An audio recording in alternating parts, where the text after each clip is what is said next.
Thank you for tuning into this week's show. Unfortunately, for Nathan and I, this is our last episode on Up in the Air.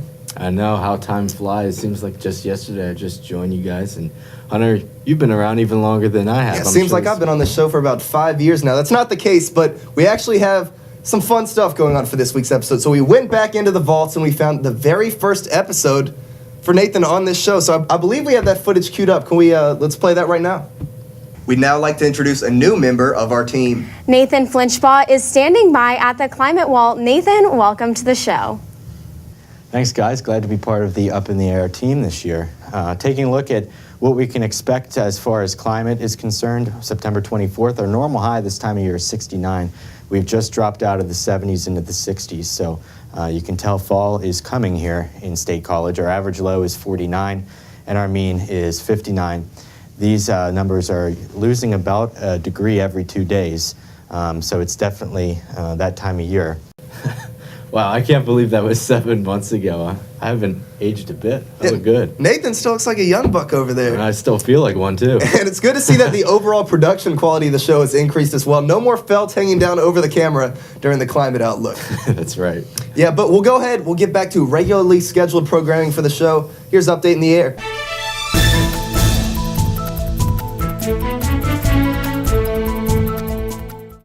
A widespread disaster unfolded early Monday morning in the Houston area as torrential, prolonged rainfall came down at rates as high as 4 inches per hour, flooding waterways at rapid rates and leaving residents trapped in their own homes and vehicles. 2 fatalities in the Houston area have possibly been linked to the flooding.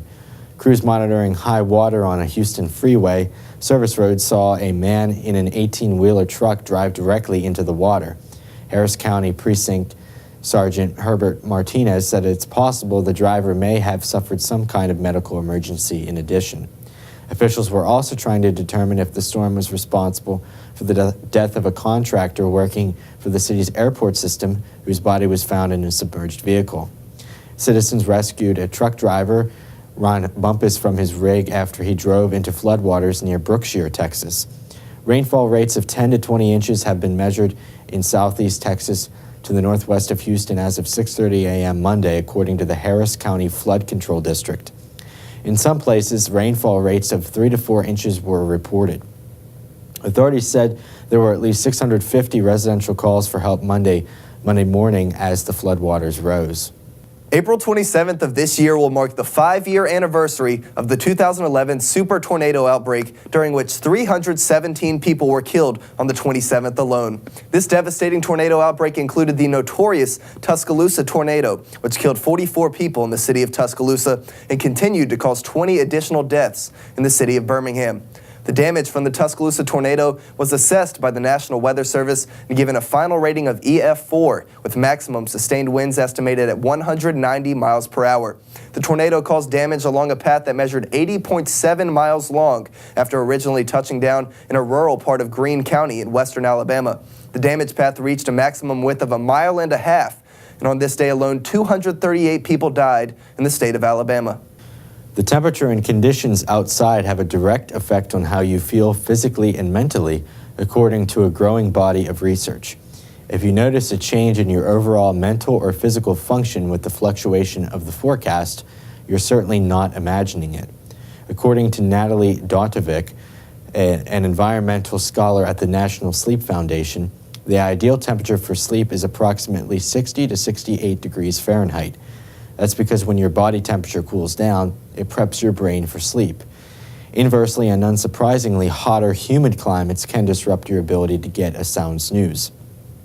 Severe storms may also harm sleep quality because of the noise and lightning disturbances. In addition, while it's not a sizable impact, brighter weather could have a brighter psychological impact.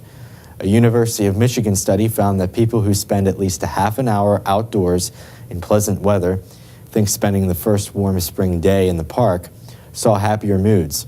Also, it's no wonder you feel more relaxed in the summer months. Research shows blood pressure drops in the summer months compared to the winter months, thanks to a change in atmospheric pressure. This is because lower temperatures cause your blood vessels to narrow, which could lead to a spike in pressure. Up in the Air will be back in a moment with more.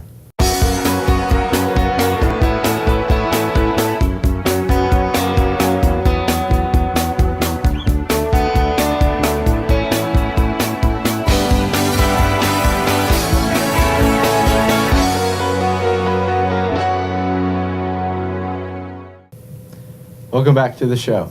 You know what, Nathan? We're getting closer. We're a quarter of the way through the show now. It's the end is near. The end is near, very near. The light at the end of the tunnel. It's coming a little bit closer, but we still have a lot going on for this week's show. In fact, we have a feature coming up right now on natural gas. Enjoy. For Up in the Air, I'm Dominic Ramoni with your weekly market update. We have Ryan Schultz to talk about natural gas, Sam McGowan will discuss soybeans, and I will be talking about the wheat market this week. But first, let's head it to Ryan with natural gas. Hi, I'm Ryan, and I'm going to tell you a bit about the natural gas market for this winter so far. This year we had a really strong El Nino, which is where the ocean temperatures in the Pacific are warmer than normal. This caused temperatures to be warmer during the winter months for the United States, especially in the northern states. Warmer temperatures mean that demand for natural gas for heating during the winter months was decreased. Because of this decrease in demand, supply increased, making the stock price fall. These warmer temperatures also allowed for production of natural gas to increase. Some rigs during the normal winter would have to shut down production due to the cold temperatures, but for this winter, they were able to remain in operation for longer periods of time. This caused supply to increase again, causing the stock price to fall even further. These two situations combined caused supply to increase faster than demand was removing, which is one of the reasons the stock market price fell. There are also other reasons for this, such as coal, oil, and other heating and energy fuels. For those of you who like to play in the stock market, you had to be careful this year. If you bought early and hoped the price would rise, this did not happen. The price was on a downward trend for most of the winter and may continue this trend into the early spring season as well. Hello, my name is Samantha, and I will be talking about soybean futures today. We're going to be looking at factors that will cause the market to either be bullish or bearish. So far this semester, the market has been bearish with some minor rallies. Let's see if this trend will hold true. Factors that will contribute to the bullishness of the market would be the weather in the soybean producing regions in South America. Brazilian regions have been too moist, while those in Argentina haven't received enough precipitation. This will negatively affect the supply, driving up the price.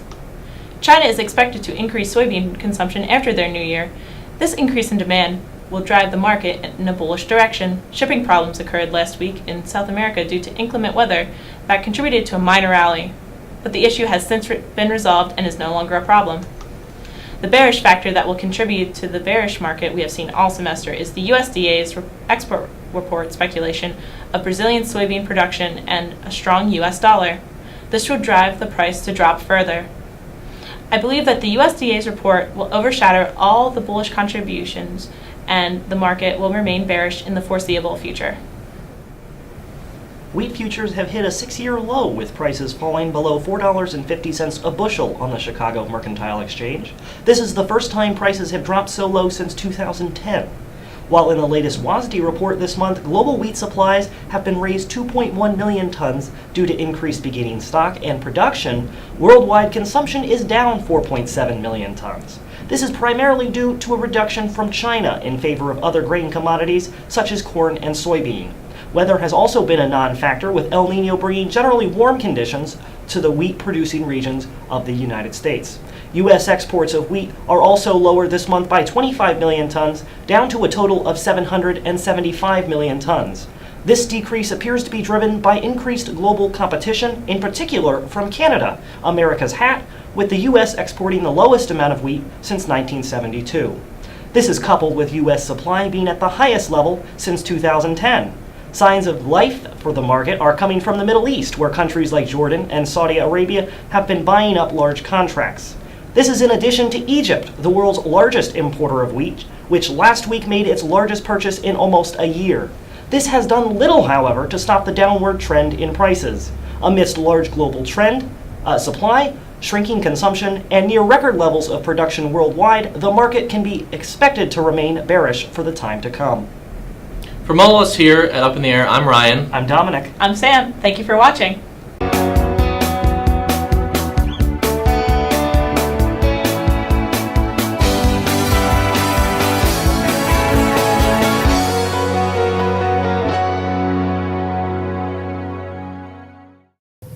Thanks for tuning back in. So earlier in the show, we saw Nathan's first episode, and you know what time it is. We have Casey standing by the climate wall. Casey, it's your turn. We have your first episode queued up. What do you think? I'm super sad to be leaving the show, but it's exciting to see how far we've come here on Up in the Air. That's right. So without further ado, here you go. Thanks for tuning back in. There's definitely been a change in the weather patterns the last couple days. A lot of rain in our area. That's right. Amanda Reynolds is standing by at the climate wall for our climate outlook. Amanda? So, Casey, are we expecting a lot of rain across our area? Well, unfortunately, Hunter, the weather from 8 months ago does not transfer to right now. But looking at the current snow depths across the United States, some portions still have up to 3 feet here in Denver and parts of Portland as well. Still currently have 3 feet of snow on the ground. 12.3% coverage of the entire United States is still covered in snow. But as we zoom into the northeast, not much is covered in snow right now. Only a little bit up here in Maine. About 2.5 feet of snow in some portions. But the rest of the northeast, not much snow is on the ground. Only a little bit here in New York, but the rest of the Northeast looks pretty clear. And if you're a lover of the warm weather, then that is good news for you because we are experiencing some warmer temperatures moving into our area, and that will be the case through the end of April, experiencing a little bit warmer temperatures. And as we go into the temperature outlook, above normal temperatures for much of the eastern portion of the United States down in Florida, much above normal for this time of year. A little bit below normal for parts of the northeastern United States, but as we push west, below normal for much of the Four Corner states here in Phoenix and Denver, and a little bit below up in the western portion in Portland and Washington as well for the period of April 26th to May 2nd.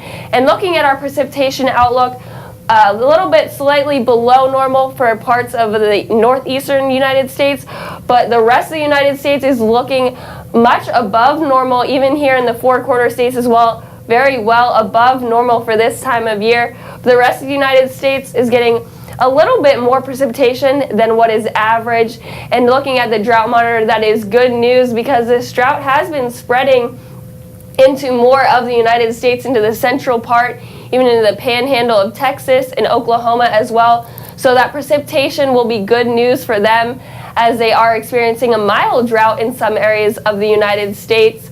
And that is all I have here at the Climate Wall. But we do have our longest veteran still to take a look at his oldest videos. Hunter, are you excited to see your oldest videos here on Up in the Air? I'm not looking forward to this, if we're honest. Well, let's be honest. This is the moment we've all been waiting for. Enjoy. Now, a new member of our team, Hunter Williams, is standing by with the details on next week's Climate Outlook. Thank you, Ryan and Meredith. It's a pleasure to be here, and I look forward to having a great season of Up in the Air alongside you guys. Now, over the past couple of weeks, it's been mainly quiet here along the East Coast. You can see some rain move through the Carolinas, up through Virginia, and down through New England as well. But really, the story here has been these above normal temperatures as we've begun fall here. I think I speak for us all when we say that we're glad that the Justin Bieber haircut has come and gone. I thought it looked pretty good. I don't know. I got to side with Casey on this one. Glad it was a phase. Maybe I'll go back sometime. That's not the only thing that has come and gone, though. That's right. This is the final episode for us three here on Up in the Air. And I think I speak for all of us when I say I'm incredibly grateful for this experience and very thankful for you, the viewers, for sticking with us all season long. Yes, I'd like to thank everybody as well. And of course, we went back, we watched all of our first episodes, and I think we've all made incredible progress. And at the outset, that was the end goal. So I think it's really cool that, we achieved that. Absolutely. But that's all we have for now. I'm Hunter Williams. I'm Casey Lahecka. I'm Nathan Flinchbaugh. And we'll always be Up in the air.